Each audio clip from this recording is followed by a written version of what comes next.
Bien le bonjour. Après vous avoir recommandé 30 films dans la décennie 2000, 20 mentions et 10 films plus approfondis, je vais utiliser le même procédé pour les 30 films que je recommande dans les années 90. Cette décennie est à ce jour celle que j'aime le moins. Alors évidemment, les années 90 regorgent d'excellents films, mais j'ai été fortement impacté par un peu moins d'entre eux, tout simplement. Je vais donc vous donner 20 mentions, puis aborder plus en détail les 10 films dont j'ai envie de vous parler. Mention spéciale donc pour Si tu tends l'oreille de Yoshifumi Kondo et tous les longs métrages du studio Ghibli de cette décennie-là, Le silence des agneaux de Jonathan Demme, Hoop Dreams de Steve James, Sombre de Philippe Grandrieux, La double vie de Véronique de Christophe Kieslowski, Man on the Moon de Miloš Forman, Au nom du père de Jim Sheridan, The Truman Show de Peter Weir, La belle noiseuse de Jacques Rivette, Le tango de Satan de Béla Tarr, Un voyage avec Martin Scorsese à travers le cinéma américain de Martin Scorsese, Festen de Thomas Winterberg, Les vestiges du jour de James Ivory, Le destin de Youssef Chahine et Khairia Amansour, Les idiots de Lars von Trier, Close Up d'Abbas Kiarostami, A Brighter Summer Day d'Edward Young, Hanabi de Takeshi Kitano, L'anguille de Shohei Imamura et Jua d'Aki Kaurismäki. Bon, voilà pour les mentions, et maintenant c'est parti pour la première recommandation. Le vieil homme et la mer d'Alexandre Petrov. Tiré du célèbre roman d'Hemingway, ce court-métrage de 20 minutes raconte l'histoire de Santiago, un vieil homme qui gagne sa vie grâce à la pêche. Un jour, au large, un espadon gargantuesque mord à l'hameçon. Le poisson, tellement énorme, entraîne la barque derrière lui. Si vous n'avez jamais lu Le vieil homme et la mer, déjà, je vous le recommande. En tout cas, cette adaptation est d'une qualité exemplaire et rend un très bel hommage aux matériaux d'origine. Réalisé grâce à 24 000 planches de peinture à l'huile, ce film d'animation impressionniste est complètement envoûtant et fait ressentir au spectateur de nombreuses émotions. Film artistiquement exemplaire, il remportera aisément l'Oscar du meilleur court-métrage en 2000 et reste une leçon d'animation comme cette belle fable reste une belle leçon et réflexion de vie. Le barbier de Sibérie de Nikita Mikhalkov. Dans la Russie impériale d'Alexandre III, Andrei, cadet de l'armée, tombe amoureux fou de Jane, une mystérieuse américaine. Mais Jane doit pour sa mission séduire le général Radloff afin d'atteindre le grand-duc qui pourrait financer un projet important. Fresque grandiose se déroulant dans la grande Russie impériale, Le barbier de Sibérie est une œuvre qui a pas mal divisé. En ce qui me concerne, j'ai été happé pendant les 3 heures. Ce film m'a beaucoup fait penser au film de David Lean, Le Docteur Zhivago, et à mes yeux, il lui est supérieur. J'ai eu la sensation de vraiment ressentir à travers la caméra de Mikhalkov cette fameuse âme russe. Julia Ormond et Oleg Menshikov sont excellents dans les 2 rôles principaux. Ce film prend le temps pour s'installer et le spectateur s'imprègne petit à petit de ces 2 personnages pour passer une deuxième partie de film très intense. Que ce soit en musique, en littérature ou au cinéma, les Russes ont le don pour savoir faire de très grandes œuvres.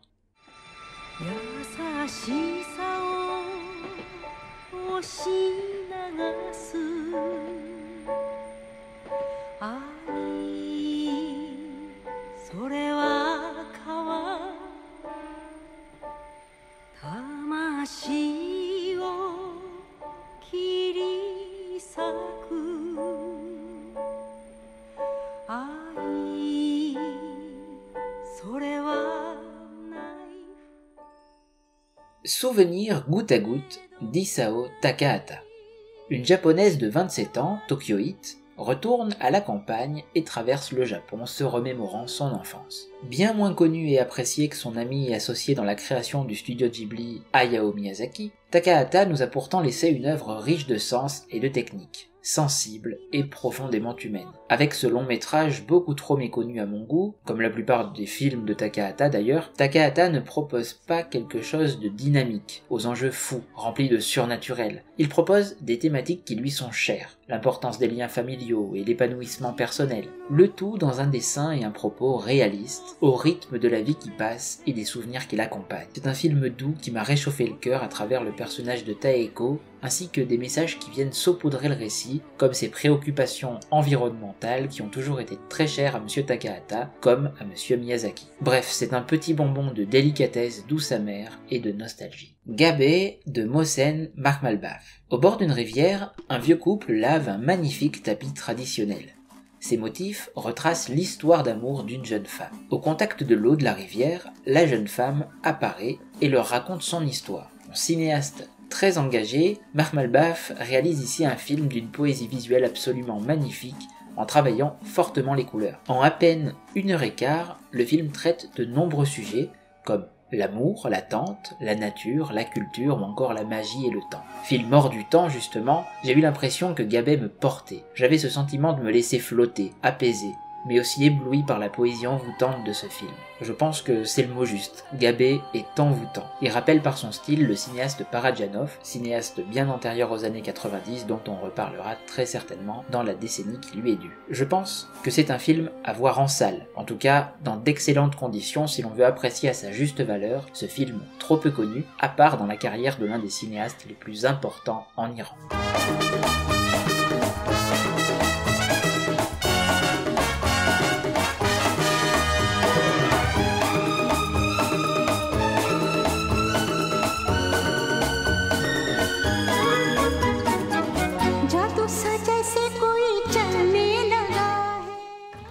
Excusez-moi d'avance pour mon indien, Dilwale Dulhania le Jayenge d'Aditi Chopra. Un père de famille vivant à Londres reçoit un jour une lettre d'Inde.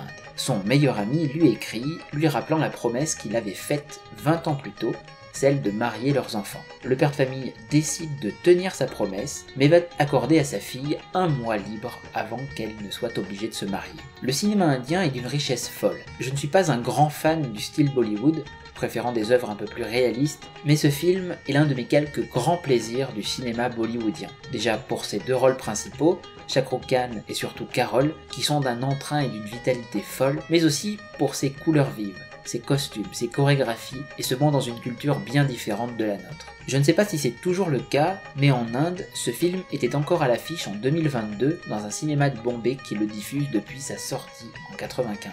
En clair, c'est un immense succès au pays. Pour ma part, j'ai passé 3 heures de vrai plaisir. Je me suis laissé porter par ce film, loin d'être réaliste, mais il est drôle, rempli de plein de belles choses, et surtout, c'est un film terriblement attachant. Funny Games de Michael Haneke. Un couple et leur jeune fils arrivent dans leur résidence secondaire pour les vacances près d'un lac. Alors qu'Anna est seule et prépare le repas, deux inconnus aperçus plus tôt dans la journée chez leurs voisins font irruption dans la demeure sous prétexte de lui demander des œufs, puis refusent finalement de partir. Haneke a été fortement décrié pour Funny Games, ainsi que pour la quasi-intégralité de son œuvre en réalité. Beaucoup parlent ici de violence gratuite. En ce qui me concerne, je trouve qu'il n'en est rien, au contraire, c'est un tour de force que réalise Haneke à travers ce film, puisqu'il va directement s'adresser à la morale du spectateur. Le cinéaste joue ici avec lui grâce à l'aide de l'un de ses personnages qui va constamment briser le 4e mur afin de s'adresser directement à nous. Dans l'une des vidéos de la séance de Marty, sur ce même film, qui n'est malheureusement plus disponible sur YouTube, et dont je vais à partir de maintenant citer une petite partie de leur excellent travail, il est dit très justement que le spectateur se donne bonne conscience lorsqu'il regarde des films violents, comme c'est par exemple le cas avec des films d'esclavage ou de guerre. Le but étant l'immersion du spectateur et sa compréhension du fameux « pourquoi ça s'est passé ». Dans un thriller traditionnel, le mobile du tueur est indispensable à la compréhension du scénario. Mais si Funny Games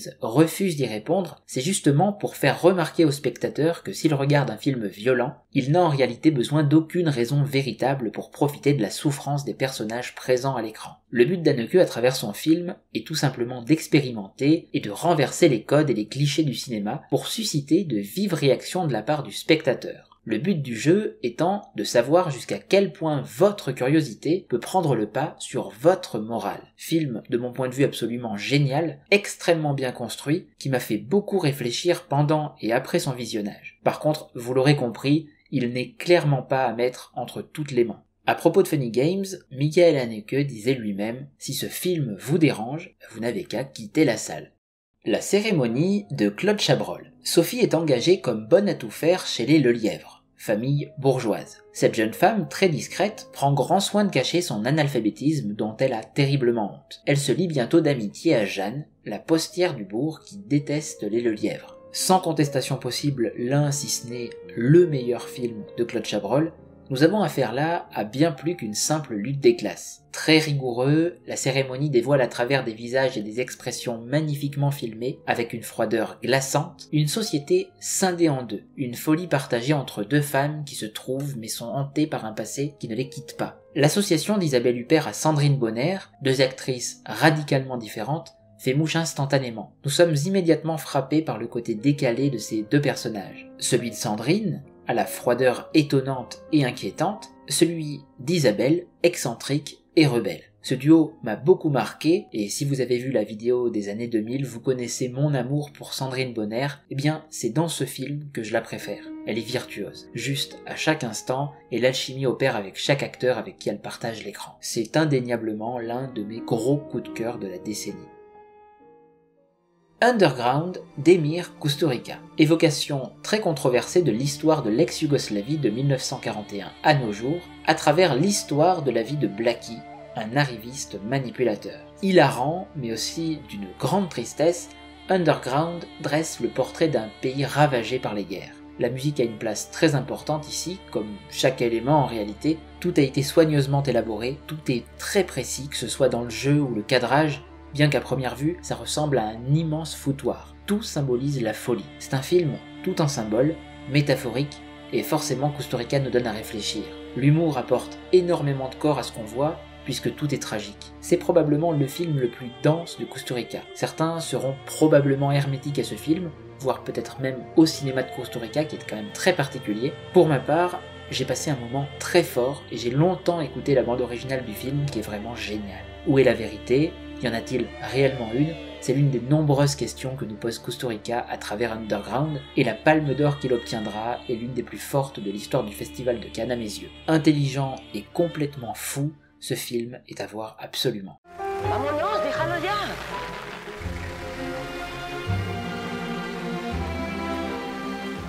Esteban, Esteban.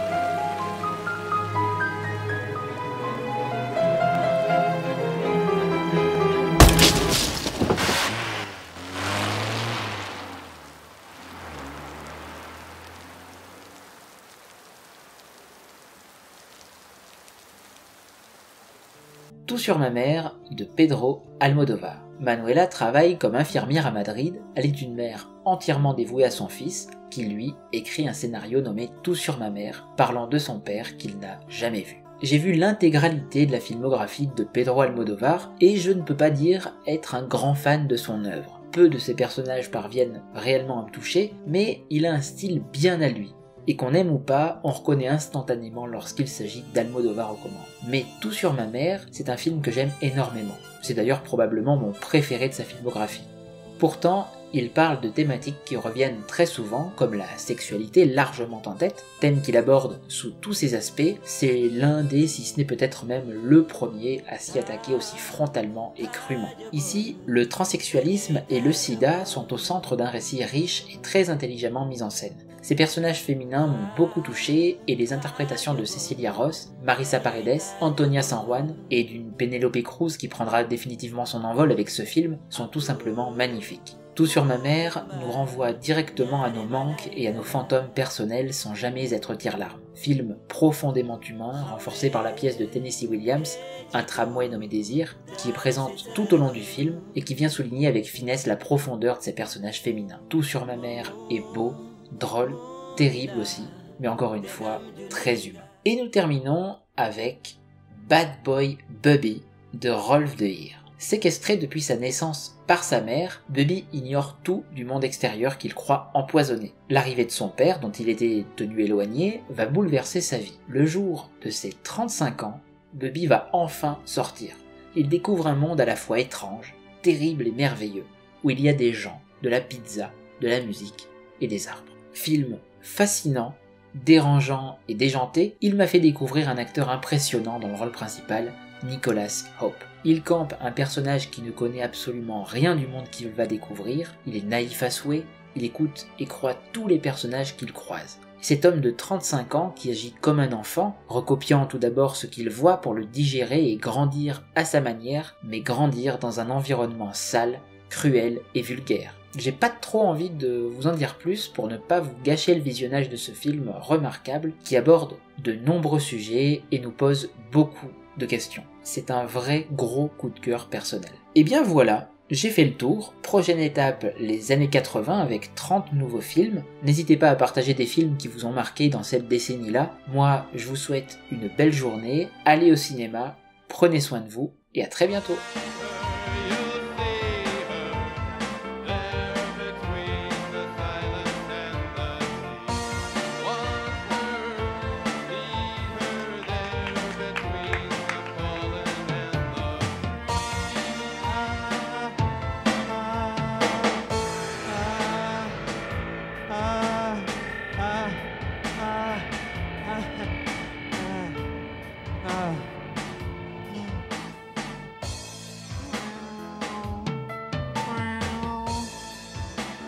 Get him!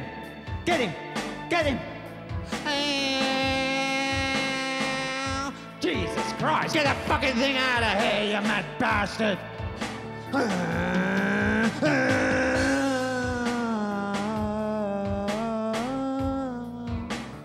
Get off the fucking road, you greeny bastard! Look at the silly bastard, would you? You pooped a bastard!